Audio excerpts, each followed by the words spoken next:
The universe in your eyes is when the lights go out, it's dark. Drop something and it falls down. Everything has cause and effect. Simple and clear. But if I told you, a decision you make now could change what happened in the past. Believe it? This isn't sci-fi. This is what keeps all physicists awake. Quantum paradox. You might have heard. A particle can be in two places at once. Or for example, measurement directly changes the subject. You think this is just theory, calculated on paper by scientists. But the truth is, these have all been repeatedly verified by real physics experiments. And the most soul-crushing part? It's not that we haven't studied enough, but that so far, the smartest minds on Earth don't understand what this means. So today, let's skip the basics of the strange quantum world. We'll talk about the hardcore stuff. Problems that stalled physics for decades. Because once they are proven, our entire perception of this world might be wrong from start to finish. Speaking of paradoxes, you might think of the chicken or egg. That kind of brain teaser. Sounds fun, but mostly harmless. But in the quantum world, paradoxes are no joke. They point to zones where our knowledge fails. The point where reality's rules collapse. They are telling us that world built by Newton and Einstein, that secure world of causality, might just be a beautiful mistake. When scientists look at what makes us, our bodies and all things at tiny scales, atoms and electrons, photons, something eerie happens. The rules don't just get complex. They become utterly unreasonable. The biggest headache is, even with all the information, we still can't predict what an electron will do next. It's a probability, like a weather report. To solve this mess, quantum mechanics was born. It stops telling you what will happen, but tells you what might happen. And the odds of it? Believe it or not, this theory works. In fact, quantum mechanics is the most successful theory in history, bar none. The phone in your hand, hospital MRI machines, GPS satellites in the sky, the bedrock of all modern tech, is built upon it. But here is the fatal problem. Despite its terrifying precision, we still don't understand what it actually means. Those perfect formulas only tell us what particles do, but never what they actually are, or why they act this way. When we try to dig deeper, paradoxes emerge. It's like your phone works fine. Calls and texts are no problem.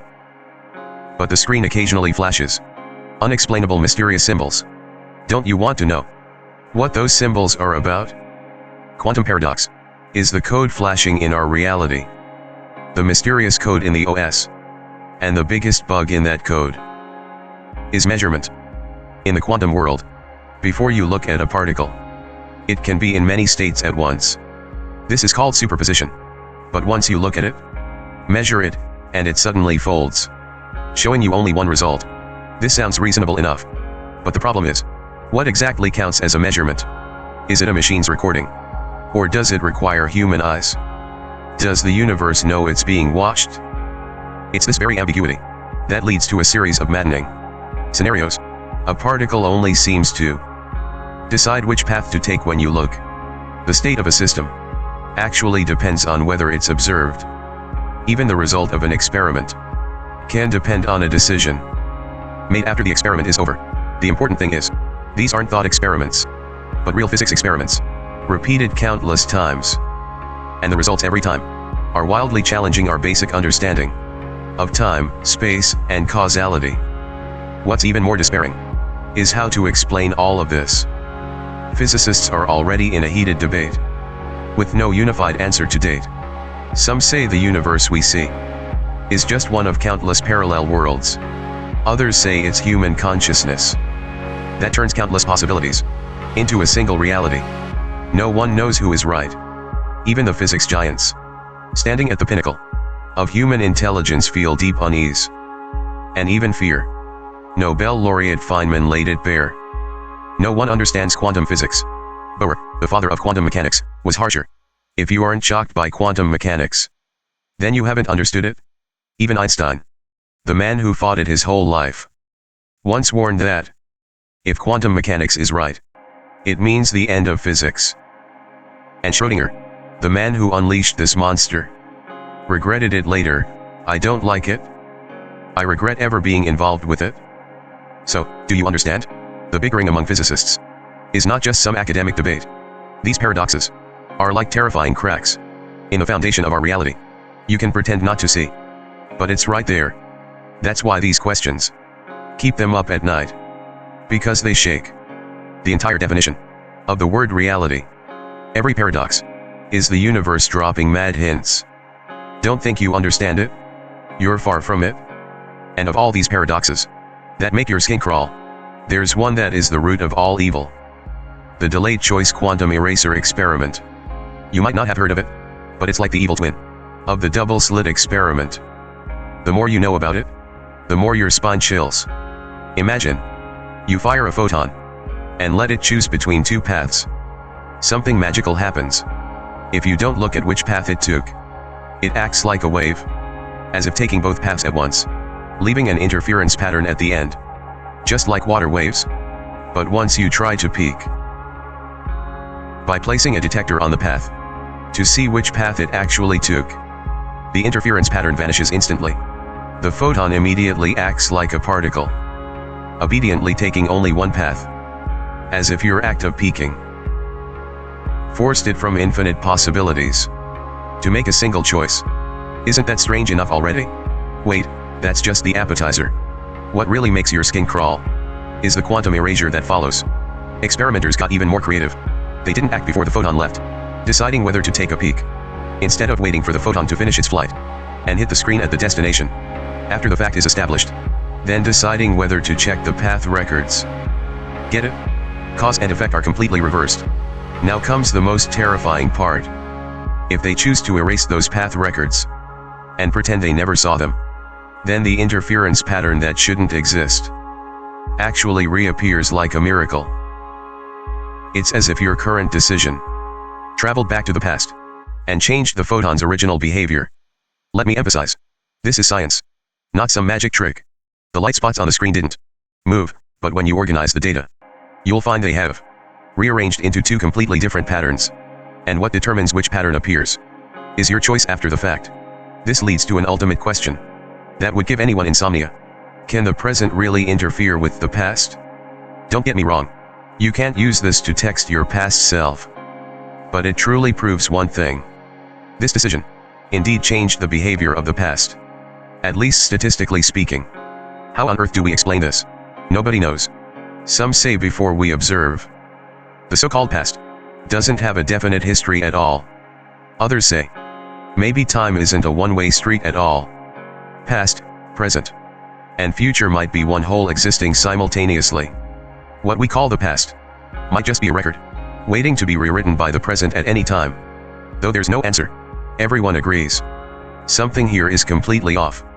It's like shooting a basketball, and then after a while, you decide whether to watch the replay. And this decision of yours actually changed whether the ball hit the rim or went straight through the hoop. This is the level of weirdness we're facing. It tells us an unsettling truth. Every observation you make is not passive. You're not just watching the story. You might be writing the story's ending. And the so-called past might not be a set-in-stone history at all, but a layer of probability waiting to be updated. We've always assumed a basic fact. The world is objective. If something happened, it happened. No matter who looks, the result is the same. But a paradox called Wigner's friend challenges this basic common sense with the spine-chilling question. If two people observe the same thing, but see two completely different realities, then what should we do? The thought experiment goes like this. Imagine a friend of yours inside a closed laboratory, measuring a quantum particle. This particle is in a superposition of both up and down states. Your friend takes a look. The measurement result comes out. Let's say he sees up. To him, the matter is settled. Reality is locked in. The particle is up. But here's the catch. You're outside and haven't seen the result. From your perspective, because you haven't observed it, everything inside the lab, including your friend and the particle, is still in a massive state of superposition. In your eyes, your friend is in a bizarre state. of having seen both up and down. The paradox emerges. Friend says, I saw a definite result. But you say, no. Both you and the outcome are still undecided, floating in a mist of possibilities. So, who exactly is right? It used to be just a thought experiment, but in 2019, scientists actually proved it through experiments. In the quantum world, two observers can truly record two different and equally correct realities. This isn't a misinterpretation, not a hallucination, but a real physical result. This leads us to a terrifying conclusion. In our world, if two people disagree on something, one of them must be wrong. But in the quantum world, there might not even be a single, objective reality. The reality you experience might just be your reality alone. Some use parallel worlds to explain this. Perhaps the moment you and your friend measured, you already split into two different universes. You are both right, but you no longer share the same world. Others say, the so-called measurement didn't change anything at all, it just updated each person's information.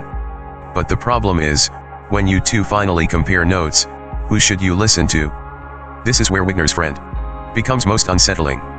It's heavily implying that you, me, every single one of us, might be living in our own exclusive branch of reality, created by our own observations. And the world of the person beside you might look completely different from yours. Let's take this idea out of the lab. Imagine this, two people watch a coin fall at once. One person sees heads, the other sees tails. The key is that both are right. It's not that someone lied, or someone's eyes played tricks, but reality itself, depending on the viewer, splits into different versions. This sounds like science fiction, but the Wigner's friend paradox forces us to consider a possibility. Maybe that's how the quantum world works. The scariest part is, we have no way to resolve this paradox. It's not that physicists aren't smart enough, but the rules of quantum mechanics themselves allow for this eerie disagreement. The deeper we look, the more we find that the act of observation might not just be reading information. It's more like personally creating the specific version of the universe you inhabit, while the person next to you might live in a version completely different from yours. You are inches apart, yet deep in two different worlds, and you will never even know. Beyond subverting space and reality, the challenge quantum mechanics poses to time might be even more radical. We grew up feeling time is a one-way street. You wake up, then brush your teeth. A broken cup won't fix itself. The past determines the present determines the future. It's common sense. But in the quantum world, the rules change again. Those core equations describing quantum motion don't care about the direction of time at all. Whether you run a quantum process forward or run it backward, it's mathematically completely valid. In the most fundamental laws of physics, there is no such thing as an arrow of time. You might say, math is math, reality is reality. But some actual experiments, like the delayed choice mentioned earlier, and the quantum eraser experiment, are heavily hinting that an event's outcome, it might really depend on things that haven't happened yet. This is retro-causality. The future influencing the past. Don't get me wrong. This doesn't mean you can hop on a time machine to change history. But it does show the boundary between past and future is much blurrier than we imagined. In some cutting-edge theories, the complete story of a quantum event is not uniquely determined by the past. It is simultaneously shaped by its past starting point and its future endpoint. Together, it's like an unfinished book. You must first know the ending of chapter 10 to finally determine the plot of chapter 1 and what it actually is. This way of thinking completely subverts how we explain the world. We are used to seeking causes from the past, like an apple falling because of gravity. But from the perspective of retro-causality, the apple falling might be because an hour later, it is destined to be eaten. This explanation isn't actually just a fantasy. Taking it a step further, if the future really is influencing the past, then what becomes of our free will? Is the choice you're making right now truly free? Or is it just a script already written into the structure of the entire space-time? This leads to an even more awe-inspiring concept: the block universe. In this model, time doesn't flow at all. Past, present, and future all exist simultaneously, forming a giant, eternal and unchanging 4D space-time block. Our lives from birth to death are already etched into this block. We feel time passing. But it's just our consciousness, experiencing frame by frame a movie that has already been filmed. Whether you find this idea comforting or terrifying, the interesting thing is, it doesn't violate any known laws of physics. So what exactly is time? Quantum mechanics hasn't given us the answer. It just takes the familiar, steady river of time and turns it into a misty network of countless interwoven paths. Here, the future might be quietly telling us about the past, everything we don't know about time. Scientists are still debating. Many still believe causality is a one-way street. Others believe time might be an illusion altogether, only meaningful in our macroscopic world. Whatever the answer, quantum mechanics has touched upon a question more profound than physics itself. How should we actually experience reality? We are too used to using causes and effects to understand the world. But quantum mechanics keeps telling us this linear logic might just be a beautiful misunderstanding. It didn't give us a time machine, but it forces us to ponder a question. If time isn't just a one-way street, but a complex, two-way connected network, then besides the past telling us the story of the future, is the future also quietly telling us some secrets about the past? If we say the quantum world's subversion of time and space has already made you uneasy enough, then this next phenomenon might make you completely doubt the universe's underlying connection might be far beyond our imagination. This phenomenon is called quantum pseudo-telepathy. It refers to how two particles, or even two people, without any signals, or any exchange of information, can act in perfect coordination, not just occasionally, but every single time. Imagine a game. You and a friend are trapped in two completely isolated rooms, with no way to communicate. You'll both be asked a random question at once and must answer yes or no. The rule is that your answers must match in a specific way for you to survive. In our world, aside from cheating, it's impossible to win every time. At most, you can agree on a strategy beforehand, but you'll always hit scenarios it doesn't cover. But now, imagine this. You and your friend share a pair of entangled particles. Between these particles, there's a mysterious connection beyond space-time. When you measure your particle, the one in your friend's hand instantly knows the result, even if you're across the entire universe. So, you each answer the questions based on your own measurements. You still haven't communicated, but when the game ends and you check the answers, you'll find that you've won. You've won every single time. It's as perfect as if you'd cheated. This is the essence of the quantum pseudo-telepathy game. Real experiments have already proven that players utilizing quantum entanglement achieve a win rate that, mathematically, no traditional strategy could ever reach. You might think, isn't this just telepathy? But it isn't. No information is transferred during the process. No signal travels faster than light. It simply utilizes a fundamental cosmic rule that makes classical logic completely collapse. The core of this is quantum entanglement. When two particles are entangled, they are no longer two independent entities, but one indivisible whole. No matter how far apart they both share the same fate. Measuring one simultaneously determines the state of the other. This is what Einstein once dismissed as spooky action at a distance. He refused to believe it until the day he died, but countless experiments have proven that the spookiness is not only real, but more powerful than anyone imagined. It isn't just strange, it's useful. It forces us to face two fundamental questions. First, is the universe truly local? Does information transfer really have a speed limit? Or is it that beneath our reality, there exists a space where distance is meaningless, a deeper connection? Second, are the properties of things objectively real even when we aren't looking, or is it only at the moment we look that they are given meaning? These questions remain unanswered to this day. And this is a true feature of the quantum world. It seems to blur the ultimate boundary between separation and connection. No matter how scientists explain it, some say the world is fundamentally non-local, some say we need to redefine reality. But the fact remains, two people can, without any communication, act in perfect synchronization. It looks like telepathy, it feels like breaking the rules, but it's just quantum mechanics. The more you think about it, the more you feel a slight chill. If two people can be connected like this, how many more invisible, deeper connections exist in the universe? If the previous paradox challenged your understanding of relationships, then this next experiment sounds almost like a bad joke. But it challenges your perception of existence itself. Imagine the Cheshire Cat from Alice in Wonderland.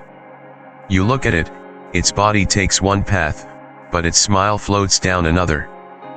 The body and the smile are separated. You might say this is absurd. In our world, an object's property, like the rotation of a top, cannot be separated from the top itself. Wherever the top goes, the rotation goes too. But in an experiment called the quantum Cheshire Cat, scientists actually did something similar. They sent a neutron with spin through a fork in the road, using a clever method called weak measurement. They found that the neutron itself seemed to take the left path, but its spin property drifted alone down the right path. A particle and its property were actually found in two different places. How is this possible? It's like a flame separating from its heat, or an object and its mass parting ways. This completely shatters our expectations of how things should exist. This paradox forces us to face a fundamental question. What exactly is an object? Is a particle truly a solid little ball traveling through space? Or is it just a collection of properties that can unbind and drift apart? If a particle's basic properties can be stripped from it, then in the world before our eyes, what is actually solid anymore? Of course, some scientists believe this is just a measurement illusion, but others more seriously suggest this precisely proves that objects in the quantum world don't have a fixed identity at all. A particle might not be a ball, but a cloud of possibilities, and the properties forming this cloud can actually drift apart in some cases. This idea is extremely profound. If position and spin can be stripped, what else can't be separated? Charge without mass, energy without momentum. The quantum Cheshire Cat experiment opened this unsettling door. It challenges our most fundamental belief that physical things are solid and indivisible. In the quantum world, an object might not be a thing at all. More importantly, like Wigner's friend paradox, both point to a common conclusion. Reality may not be an objective existence waiting for us to discover. Instead, reality is created at the moment we interact with it. So next time you think quantum mechanics couldn't get any weirder, remember there's a real experiment where a particle's property really runs away. In the quantum world, you really can see just the grin without the cat. If the previous paradoxes were still discussing matter, then this next thought experiment will touch your consciousness and existence. It leads us to a profound and even somewhat terrifying possibility. From your own perspective, you might never truly die. This experiment is called quantum suicide, based on the many worlds interpretation, a theory that's simple yet crazy. Whenever a quantum event has multiple possible outcomes, the universe doesn't just choose one. It splits into multiple parallel worlds, letting every possibility actually happen in their own worlds. You only feel one thing happened because your consciousness just happens to land in one of them. Now let's push this idea to the extreme. Imagine a quantum pistol. Every time the trigger is pulled, it has a 50% chance to fire, and a 50% chance to misfire. You're alone in a closed room, pulling the trigger against your head. What will happen? According to many worlds theory, every time you pull the trigger, the universe splits. In one world, the gun fires and you're dead. But in another world, the gun misfires and you survive. But here is the strangest and most core part. What happens from your own perspective? Your consciousness, your first-person experience, can never enter that world where you have already died. So your subjective experience will only follow the world line where you survived, continuing on, time and time again. Each time, you find yourself alive. You might feel like you're the chosen one, the luckiest person in the world. This is the concept of quantum immortality. It needs to be emphasized that, to an outside observer, you died long ago in many worlds. This isn't the immortality we usually talk about. It refers to your subjective consciousness. Your inner experience might never have an end, because your stream of consciousness will only exist in those world branches where you are still alive. The paradox lies right here. It's not about physics, but about consciousness. If every possible version of you truly exists, then what makes you, you? Why did you happen to experience this world line, and not the countless others? This thought experiment is forcing us to face a question in physics that we are most reluctant to touch. When a conscious observer faces their own superposition of life and death, what happens? It forces us to look directly at the link between physics and the ultimate question of who am I? You might think this is cool, until you realize it's truly disturbing side. It means no matter how high the odds of disaster, there will always be a world where you barely survived. Maybe you're the sole survivor. Maybe you're scarred and all alone, everything around you has been destroyed, but your consciousness is trapped there. That isn't luck, it might be an eternal curse. Of course, this is just an interpretation, but it opens a door we never imagined. Once you step inside, you will never be able to avoid one question: at this very moment, am I, who is experiencing all this, just one of the countless versions of me, the one that happened to survive until now, the luckiest version? Now, let's look at the most mysterious place in the universe, the ultimate battlefield of two major physics theories. That is the black hole. Here, the two pillars of our house of physics, general relativity describing the macro universe, and quantum mechanics describing the micro world, have a fundamental conflict. The core of the conflict is a seemingly simple question: where did the information go? According to Einstein's general relativity, anything falling into a black hole, crossing the horizon, that point of no return, is effectively deleted by the universe. All its information, shape, material, and story will vanish forever. A black hole is like an ultimate shredder. But the iron law of quantum mechanics says, information is never destroyed. This is a fundamental law of the quantum world. If it were broken, the entire edifice of quantum theory would collapse. So, when you throw a book full of stories into a black hole, general relativity says the book is gone, and the story is gone too. Quantum mechanics says, the book can be gone, but the story's information must remain. This is the black hole information paradox. Worse yet, Hawking later discovered that black holes slowly evaporate via Hawking radiation until they completely disappear. And this radiation looks like a bunch of meaningless gibberish, containing no information about that book at all. So where did that information go? If the black hole eventually disappears and the information never comes out, then it's truly been deleted from the universe. This would mean quantum mechanics is wrong. But if the information actually escaped somehow, how did it escape gravity so strong that not even light can escape a black hole? That would mean general relativity is wrong. One of these two major theories must be wrong, or at least incomplete. Scientists have proposed all kinds of wild guesses to resolve this contradiction. Some say information might be encoded on the 2D surface of the black hole, just like a hologram. The holographic principle. Others say that anything falling in would hit a firewall and couldn't get in at all. The firewall paradox. Every explanation tries to fix this loophole while simultaneously creating new problems. The reason this paradox is so important is that it's not just about black holes. It's a signpost pointing to the limits of our physical understanding. It's telling us that to truly understand the universe, we must find a deeper theory that can unify general relativity and quantum mechanics. A deeper theory. And this ultimate theory may well be hidden at the heart of all quantum paradoxes, within the simplest yet most unsolvable question. That question is measurement. You might find it strange that the root of all these bizarre phenomena could actually be the simple act of measurement. That's right, in the quantum world, before you look at a particle, it has no definite state. It's like a fog, existing in a superposition of all possibilities.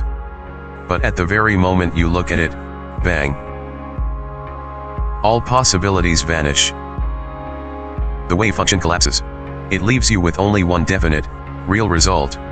It's not that you discovered it was there, it's that your looking forced it to appear there. This is where the problem lies. None of the formulas in quantum mechanics can explain how this collapse actually happens.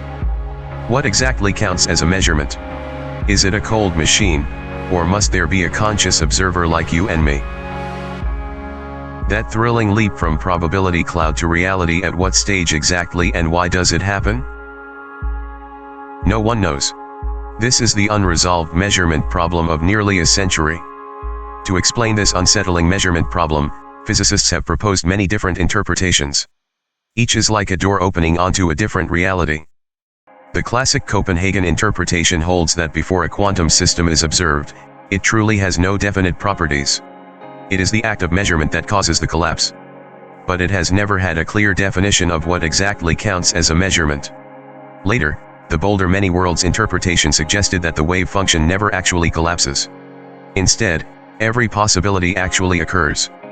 It's just that at every node, the universe splits into different branches. The reason we feel only one thing happened is because our consciousness happens to continue in one of those branches.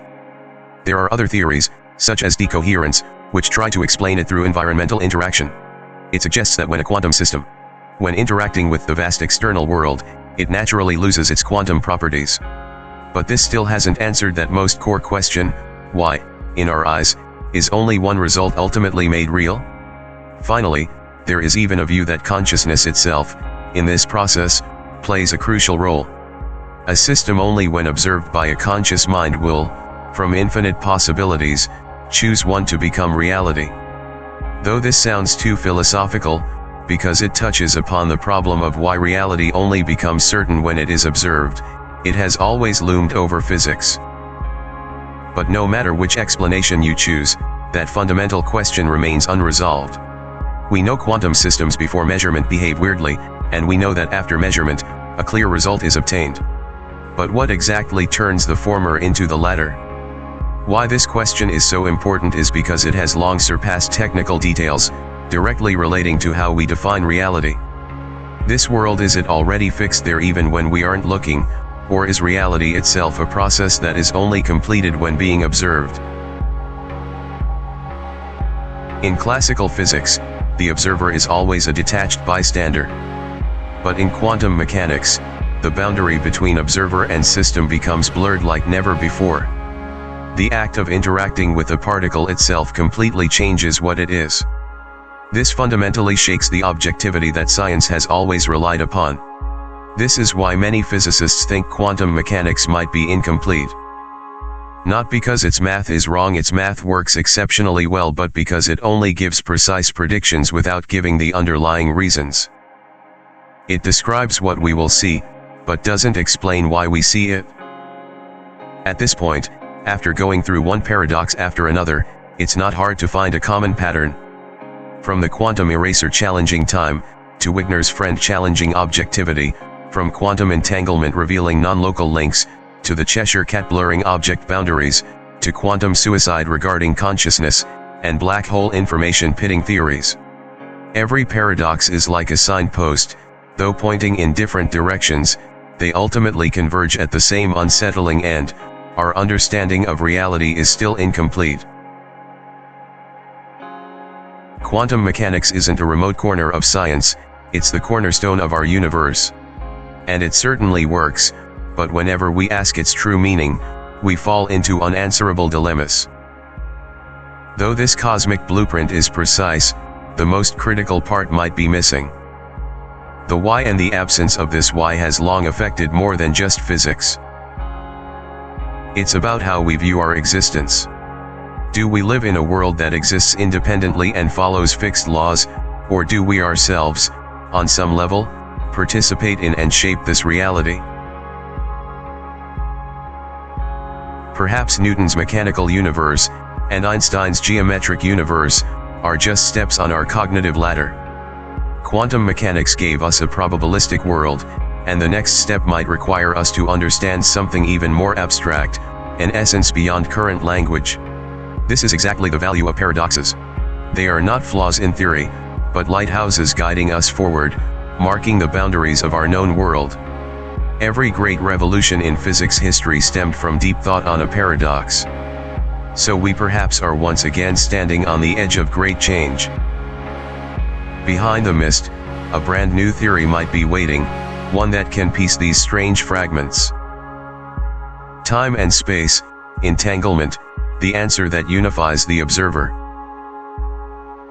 But before that day comes, we can only carry a perfectly functioning, yet question-filled model to move forward.